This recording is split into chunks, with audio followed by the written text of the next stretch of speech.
মুন্সিগঞ্জে পৃথক স্থানে দুই ঘটনায় বিদ্যুৎ স্পৃষ্টে মোহাম্মদ সুমন মিয়া নামের এক শ্রমিকের মৃত্যু হয়েছে। এতে আহত হয়েছে আরও তিনজন। এদের মধ্যে দুইজনকে ঢাকা শেখ হাসিনা বার্ন ইনস্টিটিউটে পাঠানো হয়েছে। মুন্সিগঞ্জ প্রতিনিধি জানান, সোমবার বেলা 12টার দিকে মুন্সিগঞ্জের রামপাল ইউনিয়নের কোদালধোয়া ও গোবিন্দপুর এলাকায় ওই দুর্ঘটনা ঘটে। প্রত্যক্ষদর্শীরা জানায়, ওই কোদালধোয়া এলাকায় ভবন নির্মাণ কাজের জন্য সয়েল টেস্টের কাজ করছিলেন শ্রমিকরা। এ সময় ওই কাজে নিয়োজিত মোহাম্মদ সুমন মিয়াসহ তিনজন বিদ্যুতের তারে জড়িয়ে যায়। পরে তাদের গুরুতর আহত অবস্থায় মুন্সিগঞ্জ জেনারেল হাসপাতাল নিয়ে এলে দায়িত্বরত চিকিৎসক সুমনকে মৃত ঘোষণা করেন। ওই ঘটনার ওপর আহত সামিনুলকে ঢাকা শেখ হাসিনা বার্ন ইনস্টিটিউটে পাঠানো হয়েছে। এছাড়া একজনকে প্রাথমিক চিকিৎসা দেওয়া হয়েছে।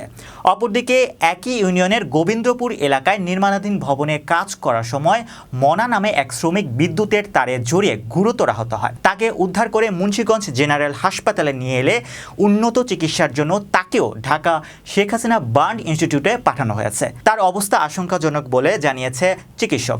এ বিষয়ে মুন্সিগঞ্জ জেনারেল হাসপাতালের জরুরি বিভাগের দায়িত্বরত চিকিৎসক ডাক্তার কামাল প্রধান জানান, দুই পৃথক বিদ্যুৎ স্পৃষ্টে ঘটনায় আহত 4 জনের মধ্যে সুমন নামের একজনের মৃত্যু হয়েছে। অপর আহত দুজনকে ঢাকার উন্নত চিকিৎসার জন্য পাঠানো হয়েছে।